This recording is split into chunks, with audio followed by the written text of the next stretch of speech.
Hey there folks, this is Josh, Stony Ridge Farmer. Welcome to the farm this morning.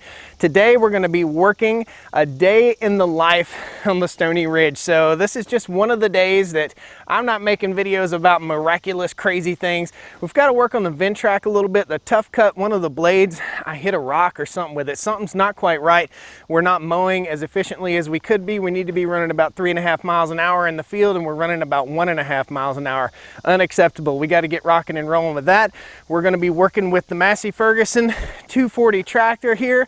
We're going to be doing some aerating in the fields that we've already cut. We got a good rainstorm last night, so the ground is nice and soft, so we can make our pastures look like our lawn. So a whole lot of the science behind growing good pastures falls right into play with growing a good lawn, a beautiful green lawn, and we'll show you a little bit of what we're doing today. We'll have some fun, a day in the life on the Stony Ridge. All right?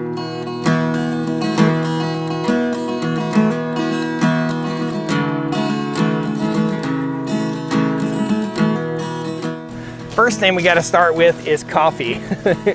Even though it's hot out here, I still got to have my morning coffee.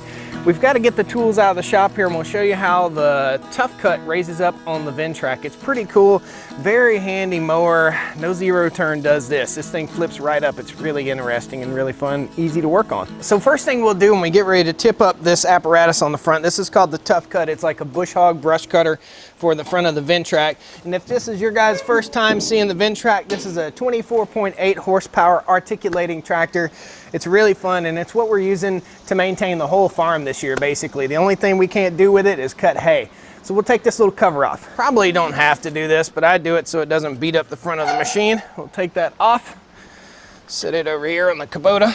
Next thing we'll do is there's a bar right here. We'll reach down, we'll pull this bar up, and that releases the belt tension on the machine right here. So we'll release belt tension. Next thing we're gonna do is we're gonna start the tractor up, and we'll raise the deck. Brake is pulled. Okay, we bring the deck to its highest position, and we'll pull some pins right here. There are 4 pins to pull. So our pin locations are here, here, here, and here. Very simple. If you can get your pinchers on there. Sometimes this requires a pair of needle nose pliers. Pull them out.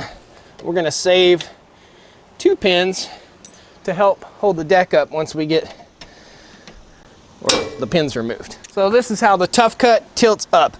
You want to do this basically right after you kill the engine, so that you've got, oh, I did it again, a day in the life. This is real life. There's a kickstand on here, I'll show you, and I just got the kickstand hung up. So in order to flip this deck all the way up, the kickstand needs to be down into the middle position or the low position. Now I've got it hung up right here, and I've got to fix that. This is a no holds barred day, man. This is what really happens on the farm. Setbacks like this take 10 minutes to fix or 2 minutes to fix, but they're setbacks. Ventrac recommends 2 people to lift this deck. Oh, this is a pain in the butt.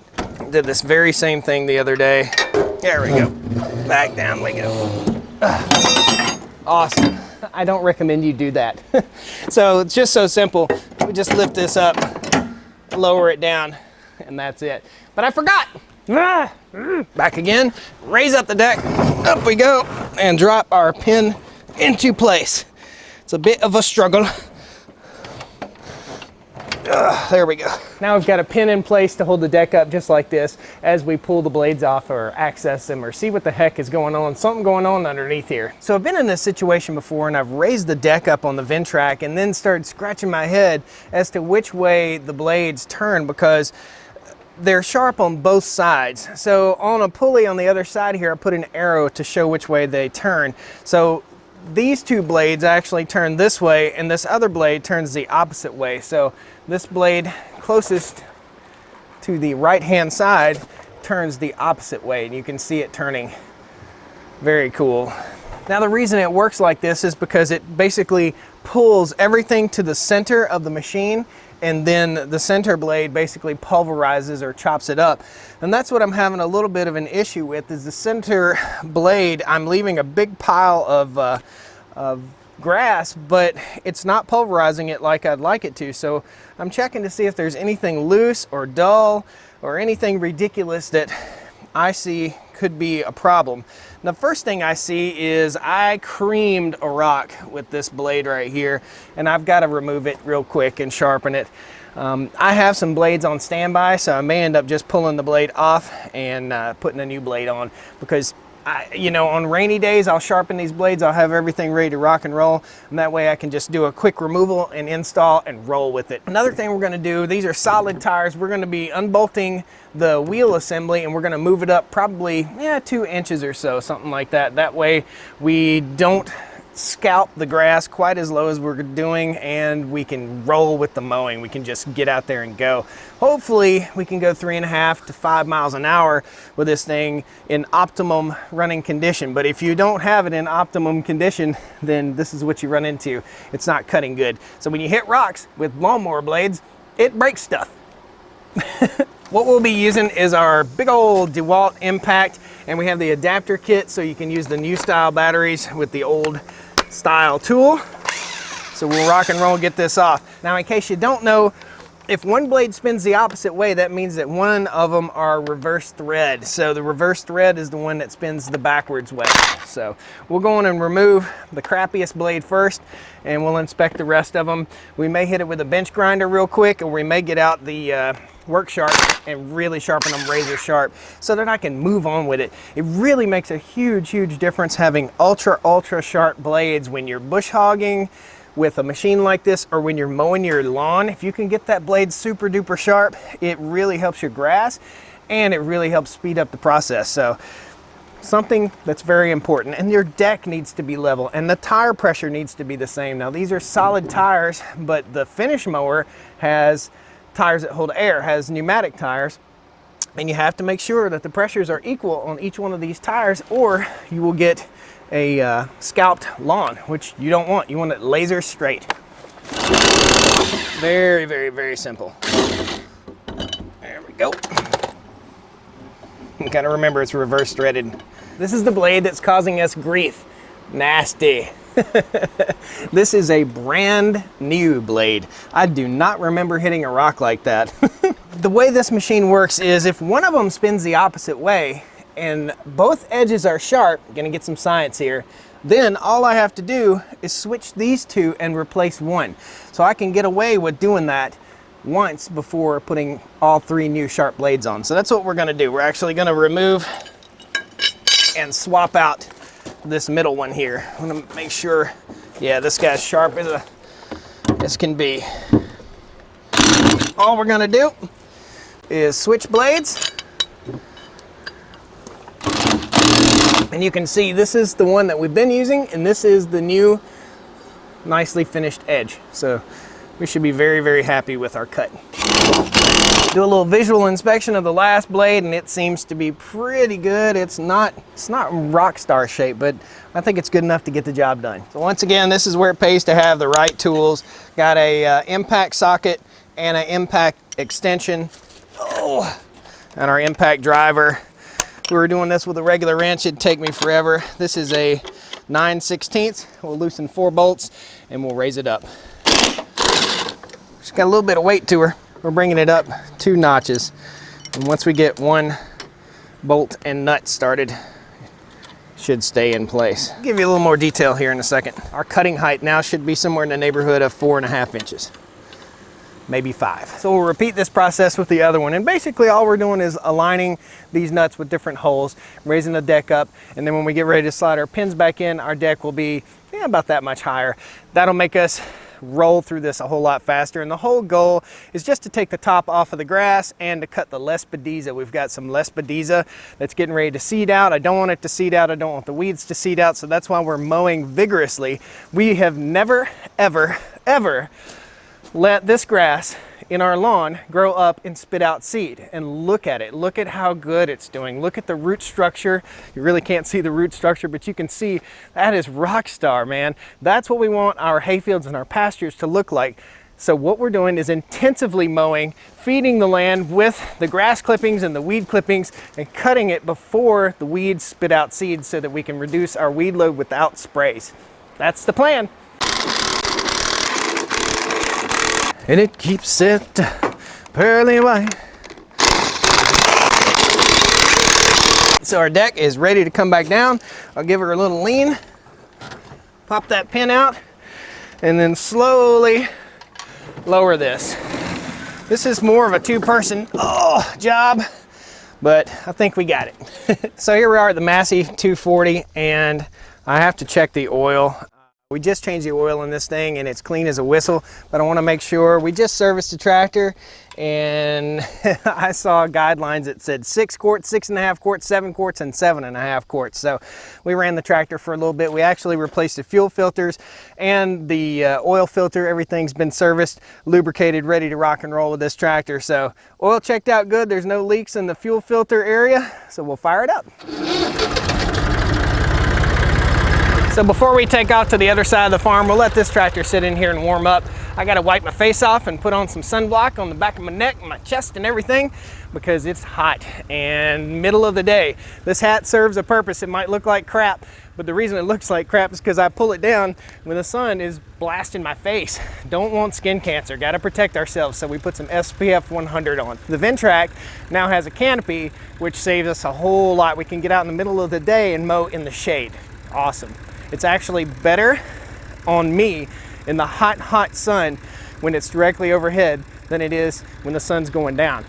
Pretty cool. Yeehaw!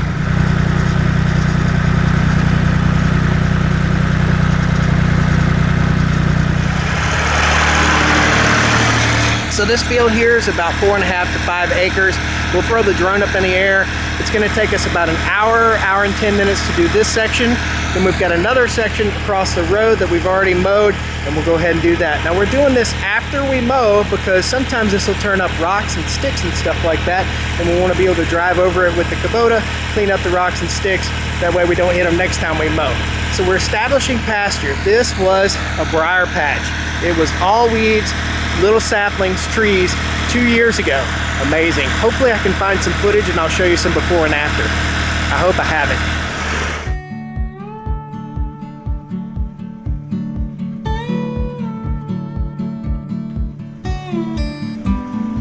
This thing also does a great job picking up trash.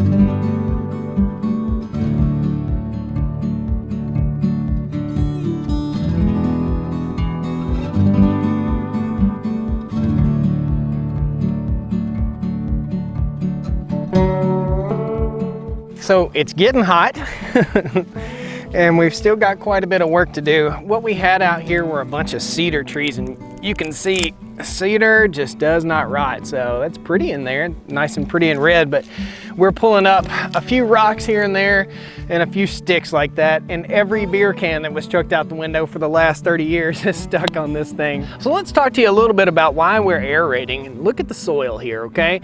This soil is just basically clay. And what we're trying to do here is we're trying to penetrate that 3 inches down into the ground with this aerator. The aerator is full of water, so it's really heavy. It mashes down into the ground.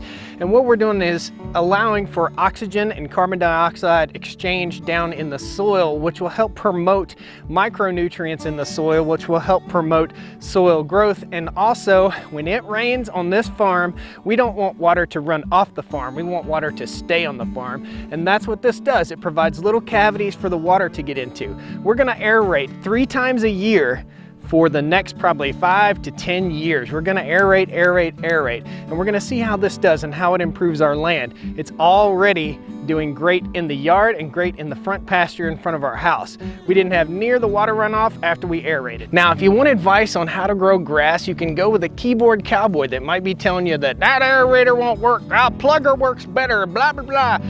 This is what we have. It's a 5-foot aerator. It's from Titan Attachments. There'll be a coupon code in the video description, and this works. It works.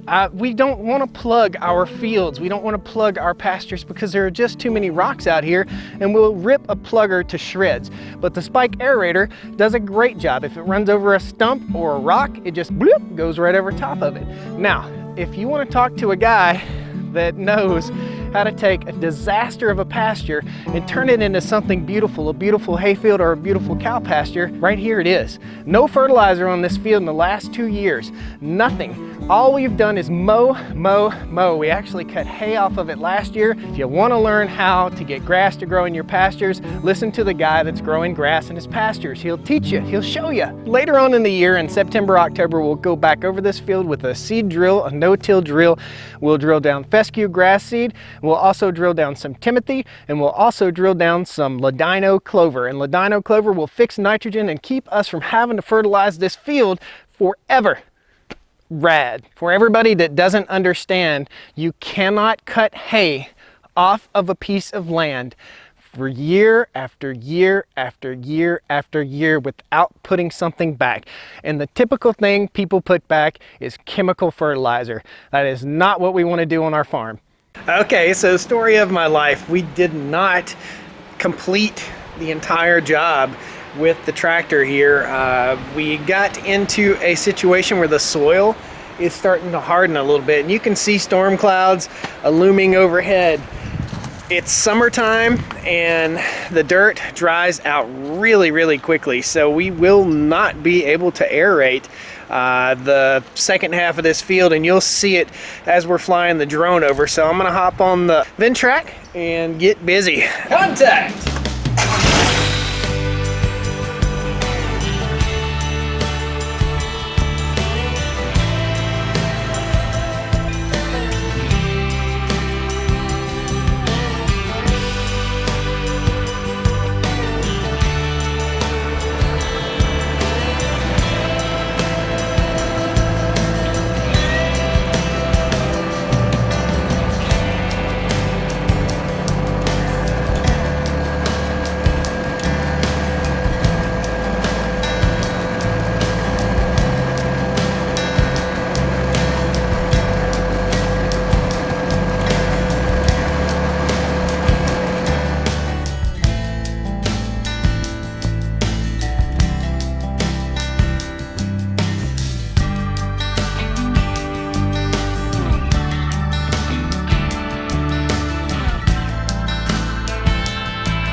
I think you get it.